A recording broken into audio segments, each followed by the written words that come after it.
Morning વિદ્યાર્થી મિત્રો. હવે આપણે ધોરણ 10 ગુજરાતી મીડિયમની અંદર સાયન્સ વિષયમાં ફિઝિક્સ ચેપ્ટર નંબર 9 પ્રકાશ પરાવર્તન અને વક્રીકોણ કરી રહ્યા છે. એની અંદર આપણે મોસ્ટ ઓફ ગણિતની થિયરી પતી ગઈ છે. હવે અંતર્ગોળ અરીસો, બહિર્ગોળ અરીસો, એના વડે રચાતી પ્રતિબિંબો બધું આપણે ભણી ચૂક્યા છે. હવે એના પછીની જે થિયરી આવે છે એ છે લેન્સની. હવે લેન્સ છે, લેન્સ એટલે શું? તો કે લેન્સ એટલે એની અંદર શું આવે કે અંતર્ગોળ અરીસામાં શું આવતું કે અંતર્ગોળ અરીસો આપણે લેતા હતા કે આમ એક વક્ર સપાટી લેતા હતા. અંતર્ગોળ અરીસાની અંદર જે આવે એ અંદરની સપાટી કેવી હોય? વક્રાકાર. એ રીતે બહિર્ગોળ અરીસો બહારની સપાટી વક્રાકાર એવી લેતા હતા. હવે લેન્સના શું આવશે કે અંતર્ગોળ અરીસો અને બહિર્ગોળ અરીસાની જે બે અલગ અલગ વક્રાકાર સપાટી હતી ને બંનેને ભેગી કરી દેવામાં આવે અને ગોળાનો એક ભાગ રૂપે લેવામાં આવે. તો એ રીતે તમને અંતર્ગોળ લેન્સ અને બહિર્ગોળ લેન્સ જોવા મળશે. તો પહેલા વાત કરીશું આપણે કે બહિર્ગોળ લેન્સ અને અંતર્ગોળ લેન્સ. એના પહેલા જોઈ લઈએ કે લેન્સ એટલે શું. પહેલા તો લેન્સ એટલે શું?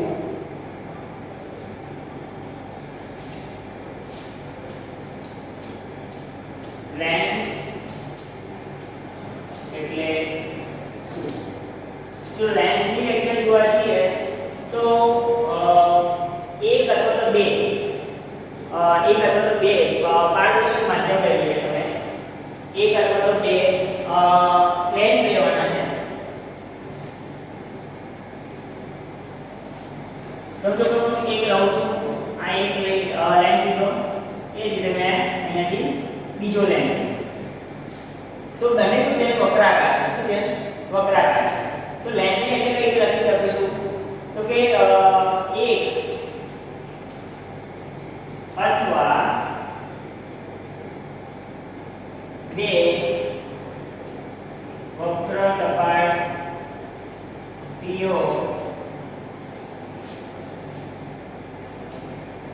દ્વારા બનતા માધ્યમને લેન્સ કહે છે. લેન્સ એટલે શું? એક અથવા બે વક્ર સપાટીઓ દ્વારા બનતા માધ્યમને શું કહેવામાં આવે? લેન્સ કહેવામાં આવે. જોયું આપણે આની અંદર શું કર્યું કે આની અંદર આપણે પહેલા શું કર્યું કે એક વક્ર સપાટી લીધી આ રીતે. ત્યાર પછી બીજી વક્ર સપાટી એને તમે એક સાઈડ લઈ લો અને બંને શું કરવાનું? જોડી દેવાનું. તો આ રીતે એક લેન્સ મળશે તમને. તો આ જે લેન્સ મળશે એનું આપણે નામ આપીશું આપણે કે એક છે બહિર્ગોળ લેન્સ અને અંતર્ગોળ લેન્સ. તો એ પ્રમાણે વાત કરીશું. હવે આની અંદર શું છે કે બંને બાજુ બે અલગ અલગ વક્ર સપાટી હોય છે. એટલે એક લેન્સ એવો હશે જે ડબલ બહિર્ગોળ લેન્સ હશે, બીજો લેન્સ હશે ડબલ અંતર્ગોળ લેન્સ હશે. તો આગળ જોઈએ આપણે કે લેન્સના પ્રકાર. લેન્સના પ્રકાર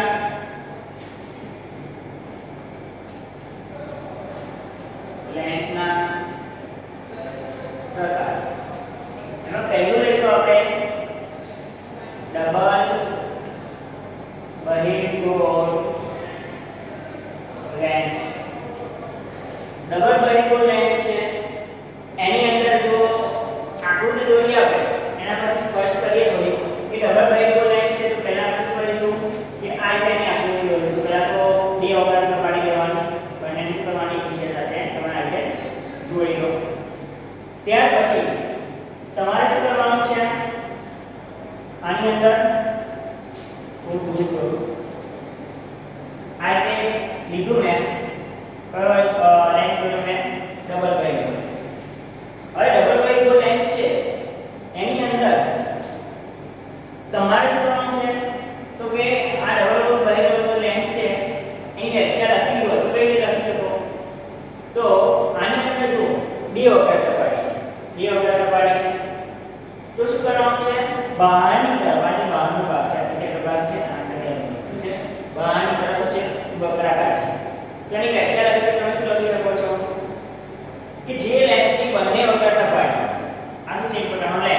જે લેન્સની બંને વક્ર સપાટીઓ બહારની તરફ શું હોય વક્રાકાર હોય તેને બહિર્ગોળ લેન્સ કહેવામાં આવે છે. ચલો હું વ્યાખ્યા લખું.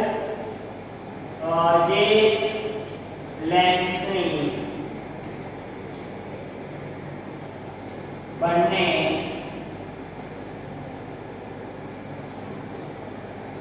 વક્રાકાર સપાટી બહારની તરફ ઉછેરી મતલબ આ બાજુ સાઈડ ઉછેરી છે, આ બાજુ સાઈડ ઉછેરી છે. જે લેન્સની બંને વક્રાકાર સપાટી બહારની તરફ ઉછેરી હોય તેને ડબલ બહિર્ગોળ લેન્સ કહે છે. મતલબ આ જે લેન્સની જે વક્રાકાર સપાટી છે એ બહારની તરફ શું હોય ઉછેરી હોય શું કહેવામાં આવે બહિર્ગોળ લેન્સ. કયો ડબલ બહિર્ગોળ લેન્સ.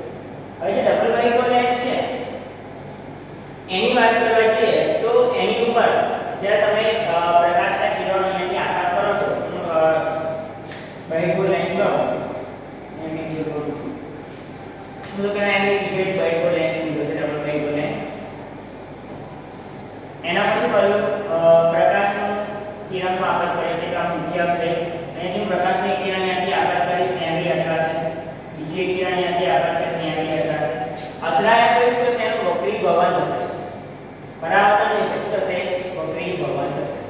તો અહીંયાથી જ્યારે પ્રકાશનું વક્રી ભવન થશે તો એના દ્વારા જે પ્રતિબિંબ છે એ લેન્સની પાછળના ભાગમાં તમને જોવા મળશે. તો પ્રકાશના જે કિરણો છે અહીંયાથી તમને ભેગા થઈને જોવા મળે છે.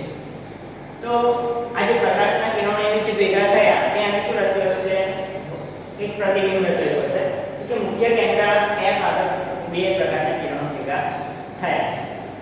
હવે જો આની વાત કરીએ છીએ તો કે આ બહિર્ગોળ લેન્સ છે ડબલ બહિર્ગોળ લેન્સ.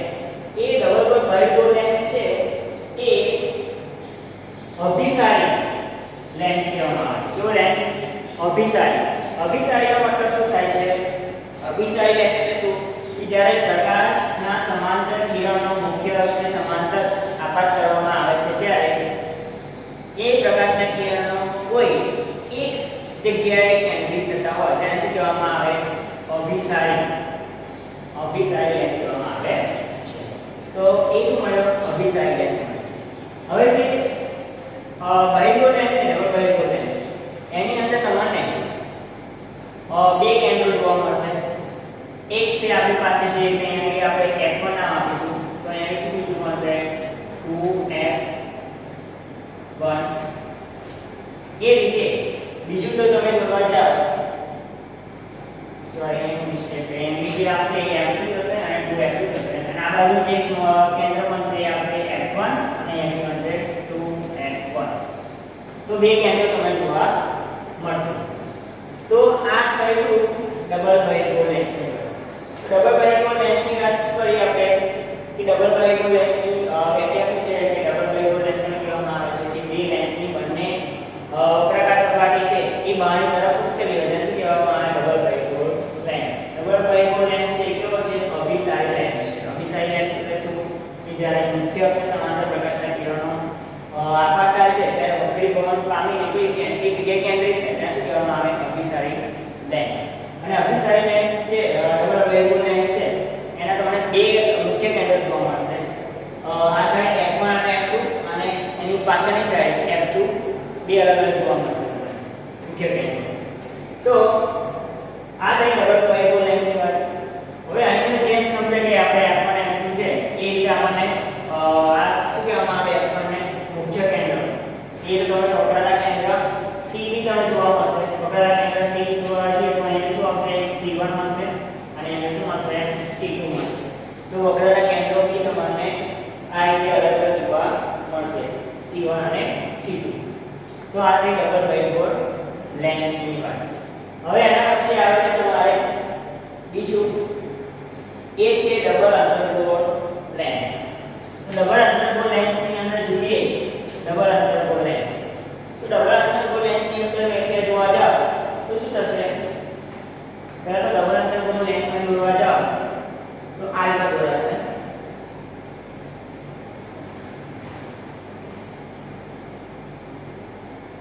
ડબલ અંતર્ગોળ લેન્સ આ રીતે દોરાશે.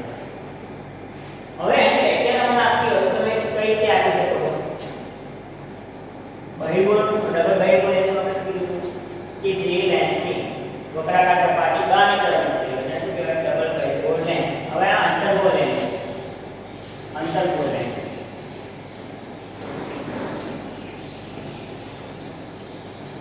અંતર્ગોળ લેન્સ છે એની વ્યાખ્યા કેવી રીતે થશે?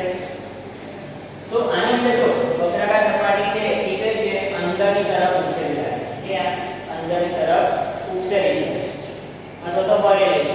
તો એની વ્યાખ્યા કઈ રીતે થશે? જે લેન્સની વક્રાકાર સપાટી અંદરની તરફ વળેલી અથવા તો અંદરની તરફ ઉપસેલી હોય, વળેલી હોય તેને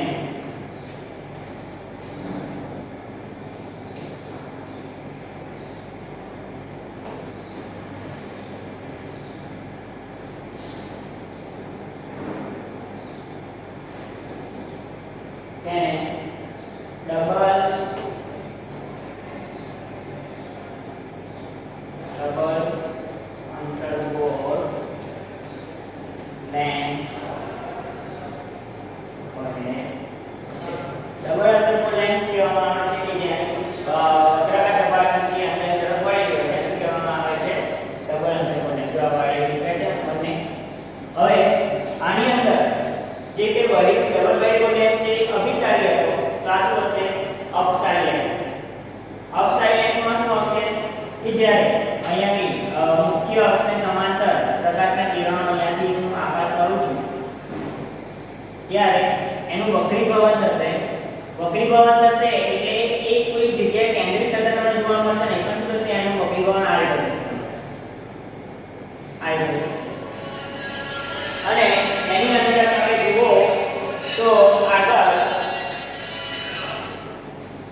એમાં જુઓ આગળ તો એના જે પાછળના જે વક્રીભવન થયું એના કિરણો જે તમે જગ્યાએ જોડો તો તમને આ જગ્યાએ કેન્દ્રિત થશે. તો ત્યાં એક મુખ્ય કેન્દ્ર હશે તમારું F1 નામ આપવાનું. એ રીતે તમારે અહીં F2 હશે. તો મુખ્ય કેન્દ્ર F1 પર એ કેન્દ્રિત થાય છે. એટલે શું કહેવામાં આવે છે? અભિસારી લેન્સ, સોરી અપસારી લેન્સ કહેવામાં આવે છે. તો ડબલ અંતર્ગોળ લેન્સ છે એ કેવો લેન્સ છે? તો કે અપસારી લેન્સ છે. કેવો લેન્સ છે? અપસારી લેન્સ છે. તો હવે આગળ જોવા જઈએ તો આની અંદર જે ડબલ અંતર્ગોળ લેન્સ છે એની વ્યાખ્યા આપણે જોઈ. ત્યાર પછી કેવો લેન્સ છે? તો કે અપસારી લેન્સ છે. બહિર્ગોળ અને અંતર્ગોળ બંનેમાં બહુ ફરક છે. ડબલ બહિર્ગોળ લેન્સમાં શું છે? બહારની તરફ વક્રાકાર હોય સપાટી અને આ અંદરની તરફ વળેલી. પેલો લેન્સ છે ડબલ બહિર્ગોળ લેન્સ એ કેવો છે? લેન્સ છે તો એ અભિસારી લેન્સ છે અને આ અપસારી લેન્સ છે. એના વડે જે મુખ્ય કેન્દ્રો મળવાના છે બે અલગ અલગ છે F1 F2 અને આના વડે જે પ્રતિબિંબ રચાશે એ લેન્સની આગળની સાઈડ રચાશે. પેલામાં શું હતું કે લેન્સની પાછળની સાઈડ રચાશે પ્રતિબિંબ. હવે આના પછીનું જે છે આપણે આગળનો ટોપિક એ એની જે વ્યાખ્યાઓ છે મુખ્ય અક્ષ, વક્રતા કેન્દ્ર, વક્રતા ત્રિજ્યા એ બધું આપણે આના પછીના જે લેક્ચર લઈશું એમાં